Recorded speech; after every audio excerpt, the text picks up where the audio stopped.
کیونکہ وہ کہتے ہیں جج کہتے ہیں کہ جج اپنے فیصلوں اور اپنے کام سے اپنی عزت کمائے، توہین عدالت کے قانون سے ڈرا کے عزت نہ کمائے کہ میرے پر تنقید کرو کہ توہین عدالت لگا دوں گا۔ ہاں یہاں پر بھی ہم سمجھتے ہیں اگر کوئی دھمکی دے کسی جج کو کہ تم نے اگر اس قسم کا فیصلہ نہیں دیا تو یہ کر دوں گا، یا تم نے میرے خلاف فیصلہ دیا، تو اس پہ ضرور توہین عدالت لگے۔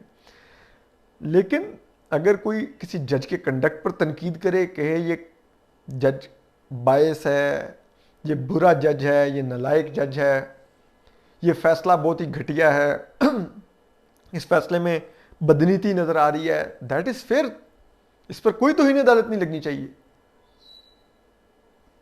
لیکن یہاں پر توہین عدالت بھی استعمال ہو رہی ہے کھلے عام۔ ہاں عمران خان صاحب کی ذات پر نہیں استعمال ہو رہی، وہاں پر آ کے سب لیٹ جاتے ہیں۔ وہاں پہ اسلام آباد ہائی کورٹ نے بھی جو سپریم کورٹ کے طے کردہ پیرامیٹرز تھے کہ انکنڈیشنل اپالوجی ہوگی، جو توہین عدالت کا ایکیوزڈ ہوگا وہ اپنے آپ کو عدالت کے رحم و کرم پر چھوڑے گا، اور پھر وہ اس کا جو کنڈکٹ ہوگا وہ بتائے گا کہ اس نے سزا کے خوف سے معافی نہیں مانگی بلکہ وہ دل سے سمجھتا ہے کہ اس نے غلط کیا اور معافی مانگ رہا ہے، تو پھر آپ اس کو معاف کریں گے۔ لیکن یہاں پہ ان میں سے ایک چیز نہیں کی اسلام آباد ہائی کورٹ نے، میں عمران خان صاحب نے، اسلام آباد ہائی کورٹ نے کہا جائیے خان صاحب جائیے موج کیجئے، اور اب پھر چیف جسٹس عطا من اللہ ایلیویٹ ہو گئے سپریم کورٹ بھی چلے جائیں گے۔ تو بہرحال یہ ایک چیز ہے، تو کوئی ایسی قیامت نہیں آگی کہ آرمی چیف کی ذات کے اوپر سینیٹر اعظم سواتی صاحب نے کوئی تنقید کر دی ہے۔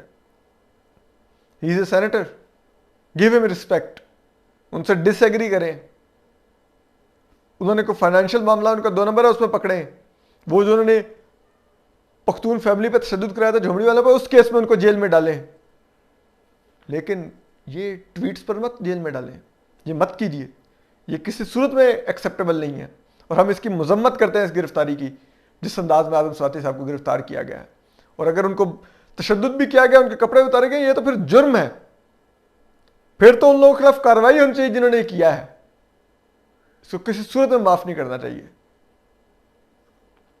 اب اس سے آگے آ جائیں، دوسری طرف لندن میں بھی ایک مظاہرے جاری ہیں، ایک وہ 10-12 کا ٹولہ ہے، وہ روز میاں نواز شریف کی رہائش گاہ کے باہر پروٹیسٹ کرنے پہنچ جاتا ہے، ادھر عجیب و غریب قسم کے ڈرامے وہ کر رہے ہوتے ہیں، وہ بھانڈ قسم کی وہ خواتین وہ کر کے اشارے کر رہی ہوتی ہیں، وہ ایک ان میں ایک وہ لونڈا لپاٹا سا ہے، وہ اس کو اسکول جانا چاہیے، وہ ادھر پھر رہا ہوتا ہے، پتہ نہیں ان کے ماں باپ ان کی کیا تربیت کر رہے ہیں۔ مجھے تو ترس آتا ہے ایسے بچوں کے اوپر بھی کہ سائیکو کیس بنتے جا رہے ہیں، ان کے پیرنٹس بھی ان کو سپائل کر رہے ہیں کہ ان کو روک رہے نہیں کہ اسکول جانے کی تمہاری عمر ہے، تم ادھر گلیوں میں دھکے کھا رہے ہو، رول رہے ہو۔ تو انہوں نے کل جنید صفدر کو روک لیا جو مریم نواز صاحبہ کے بیٹے ہیں، اور میاں نواز شریف جو پاکستان کے ایکس پرائم منسٹر نون لیگ کے تاحیات قائد ہیں، ان کے نواسے ہیں۔ تو ان کو روک کر انہوں نے اپنا تعارف کرایا کہ جی آپ کو پتہ ہے ہم آپ کی فیملی کے خلاف پروٹیسٹ کرتے ہیں، تو انہوں نے کہا کہ جی بالکل آپ کا یہ رائٹ ہے، آپ یہ پرامن احتجاج کریں اور ہمیں کوئی اعتراض نہیں ہے، پروٹیسٹ آپ کا رائٹ ہے۔ ایگزیکٹلی، پروٹیسٹ، تنقید سب کا رائٹ ہے، وہ کریں اپنے حق کے لیے۔ لیکن اس میں ایک چیز جو نظر آئی، حالانکہ جس قسم کے یہ وہاں پر گالیاں دے رہے ہوتے ہیں شریف فیملی کو، نعرے لگا رہے ہوتے ہیں، ہوٹنگ کر رہے ہوتے ہیں، اس کے باوجود جنید صفدر نے ان کو کہا کہ آپ تمیز کے دائرے میں پروٹیسٹ کریں تو یہ آپ کا رائٹ ہے۔ This is what a democracy is. اور ہمیں خوشی ہوئی کہ ایک تو جنید صفدر نے وہاں سے بھاگنے کی کوشش نہیں کی ان کو دیکھ کے، دوسرا ان سے مکالمہ کیا، ان کو ان کے پروٹیسٹ کے رائٹ کا احترام کیا اور ان کو کہا کہ یہ آپ کا رائٹ ہے، اس حق کو مانا بھی۔ یہ ہوتی ہے سیاسی تربیت۔ اگر آپ ایک سیاسی فیملی کا حصہ ہیں تو یہی آپ کا کنڈکٹ ہونا چاہیے کہ میں مخالف کی تنقید برداشت کروں گا۔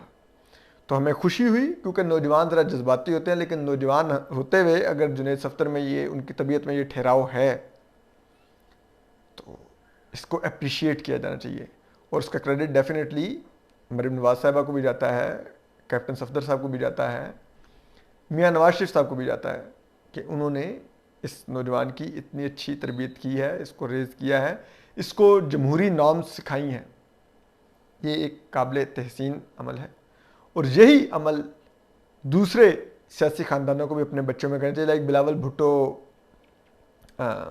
بختیار بھٹو صاحبہ، آصفہ بھٹو صاحبہ، ان کے کنڈکٹ میں بھی دیکھیں تو آپ کو ایک پولیٹیکل گریس نظر آتی ہے جو کہ عمران خان صاحب میں نہیں ہے، کہ یہ اپنے سیاسی مخالفین پر اٹیک کرتے ہوئے نیچ سے نیچ لیول پر گرتے ہیں. ان کی بیوی کی آڈیوز آ رہی ہیں، غداری سے جوڑو، غداری سے ارسلان.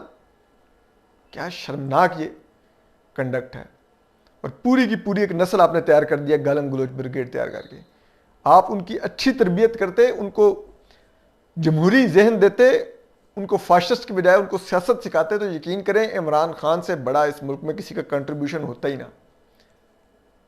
لیکن اب عمران خان کا کنٹریبیوشن ایک انارکسٹ کا ہے، ایک فاشسٹ کا ہے، ایک جسے کہتے ہیں بد تہذیبی پھیلانے والے ایک شخص کا ان کا کنڈکٹ ہے. اور یہی عمران خان صاحب اب دھرنے کی آپ کو پتہ تیاری کیے بیٹھے ہیں، لانگ مارچ کی تیاری کیے بیٹھے ہیں، لاک ڈاؤن کی تیاری کیے بیٹھے ہیں. تو ویسے تو یہ آنے کی بات کریں، لیکن اس سے پہلے آپ کو ایک ہم واقعہ سنا دیں. وہ کسی نے دو واقعہ آپ کو چھوٹے چھوٹے سنا دیتے ہیں.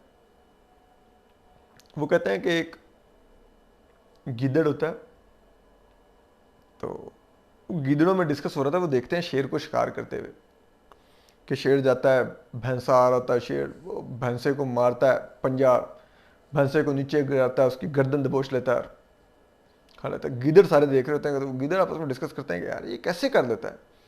تو وہ اگلے دن شیر کو آبزرو کرتے ہیں کہ وہ شکار کیسے کرتا ہے. تو دیکھتے ہیں کہ شیر بیٹھتا ہے پوزیشن لے کے، یوں وہ گھورتا ہے، اس کی آنکھیں ہلکی ہلکی سرخ ہوتی ہیں، یہ شیر کے جو بال ہوتے ہیں گردن کے وہ تھوڑے سے کھڑے ہوتے ہیں، اور اس کے بعد شیر اٹیک کرتا ہے. تو وہ کہتے ہیں یہ وہ سائن ہے کہ شیر میں وہ انرجی آتی ہے کہ وہ اٹیک کر لیتا ہے. تو وہ اگلے دن گیدڑ ڈسکس کرتا ہے. تو گیدڑ پھر اپنے سردار کو تیار کرتا ہے. سردار کہتا ہے کہ میں پوزیشن لوں گا، تو جس وقت میری آنکھیں لال ہونے لگ جائیں اور میری گردن کے بال کھڑے ہو جائیں، تو تم لوگوں نے مجھے پر سے سگنل دینا ہے، میں بھینسے پہ اٹیک کر دوں گا. وہ سارے گیدڑ چھپ کے دیکھنے لگ جاتے ہیں. سردار پوزیشن لے کے بیٹھ جاتا ہے، بھینسا آتا ہے، سردار ان کی طرف دیکھتا ہے. وہ گیدڑ غور کرتے ہیں، سردار کی نہ آنکھیں لال ہوتی ہیں، نہ گردن کے بال کھڑے ہوتے ہیں. وہ سردار کو کہتے ہیں نہیں ہوا، سردار نہیں اٹیک کرتا. اگلے دن پھر پوزیشن لیتا ہے، پھر وہ آبزرو کرتے ہیں، پھر سردار کی آنکھیں لال نہیں ہوتی، گردن کے بال نہیں کھڑے. تو پھر سردار کو اشارہ کرتے ہیں کہ نہیں ہوا. تیسرے دن سردار پھر پوزیشن لیتا ہے. وہ دیکھتے ہیں، وہ کہتے ہیں یار روز یہ کیا تماشا چل رہا ہے، سردار کے نہ بال کھڑے ہوتے ہیں نہ آنکھیں لال ہوتی ہیں. ظاہر بات ہے شیر دو نہیں ہوتا.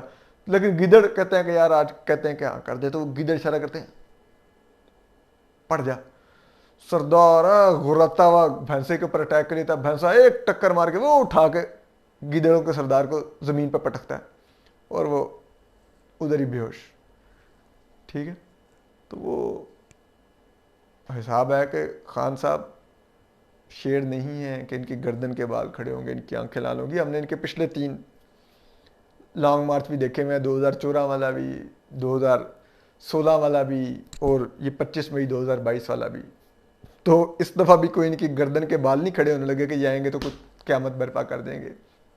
پھر ہماری اس دن وارث بیگ صاحب سے، نامور پاکستان کے سنگر ہیں اور بڑے محب وطن پاکستانی ہیں، ان سے ہماری بات ہو رہی تھی.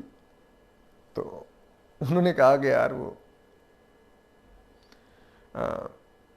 ایک نا کلاس میں ایک انسپیکشن ٹیم جاتی ہے. تو انسپیکشن ٹیم والے نا ایک اسٹوڈنٹ چیک کرنے کے لیے کہ کالج میں پڑھایا کیسے جا رہا ہے، وہ ایک بچے کو اشارہ کر کے کھڑے ہو، بتاؤ میری عمر کیا ہے، میں دیکھنا چاہتا ہوں تم کتنے اسمارٹ ہو. اگر 1000 کلومیٹر فی گھنٹہ کی رفتار سے اگر ٹرین کراچی سے لاہور آئے تو وہ جتنی دیر میں لاہور پہنچے گی اتنی میری عمر ہے، بتاؤ وہ کتنی دیر میں لاہور پہنچے گی اور کتنی میری عمر ہوگی. اب وہ استاذہ گھبرا جاتے ہیں کیونکہ وہ جس بچے کو کھڑا کرتے ہیں وہ سب سے نکما بچہ ہوتا ہے. اب اساتذہ کہتے ہیں کہ یار یہ تو میں اور گندا کروا دے گا. وہ بچہ کھڑا تھا، کہتا ہے سر آپ کی عمر 44 سال ہے. کہتا ہے 44 سال؟ کہتا ہے تمہارا جواب بالکل ٹھیک ہے، تم تو بہت تیز ہو، 1 سیکنڈ میں تم نے گیس کر لیا، تم نے کیسے یہ کیلکولیٹ کیا؟ اس نے کہا سر میرے بھائی کی ایج نا 22 سال ہے اور وہ آدھا پاگل ہے، آپ تو پورے پاگل ہیں، تو آپ 44 سال کے ہوں گے. تو یہ حساب ہے کہ خان صاحب جسے کہتے ہیں نا پورے وہ جو جس قسم کی جا کے گورنمنٹ کالج یونیورسٹی میں تقریریں کر رہے ہیں ادھر ادھر، یہ خان صاحب کے حالات ہیں. تو بہرحال اب خان صاحب نے یہ فیصلہ کیا ہے ابھی تک کہ اکتوبر کے آخری ہفتے میں وہ لانگ مارچ کریں گے. موسٹ لائکلی اسی جو یہ 20 سے پہلے وہ ڈیٹ اناؤنس کر دیں گے لانگ مارچ کی، یا لاک ڈاؤن کی، وٹ ایور جو ان کی اسٹریٹجی ہوگی، جو فائنل وہ ان کو جو دیا جائے گا اشارہ کہ آپ یہ کریں. تو جو ہی ان کو وہ اشارہ مل جائے گا کلیئرٹی کے ساتھ، تو وہ پھر وہ اس اسٹریٹجی کے اوپر عمل کرتے ہوئے، لیکن جو بھی وہ کریں گے وہ اکتوبر کے آخری ہفتے میں بتایا جا رہا ہے کہ وہ کرنے کی کوشش کریں گے. لیکن جیسا کہ ہم نے بتایا کہ گیدڑوں کے سردار کے اوپر جب گیدڑوں نے ریلائی کیا اور کہا کہ جی آپ کے بال کھڑے ہو گئے، آنکھیں لال ہو گئی ہیں، شیر لگ رہے ہیں، اٹیک کر دیں، اور پھر بھینسے نے پٹخا تو کیا حالت ہوئی. تو اس لیے کوئی بڑے کی امید مت رکھیں کہ اس لانگ مارچ سے کچھ تبدیل ہونے جا رہا ہے. اپنا خیال رکھیے، سلامت رہیے، اللہ حافظ.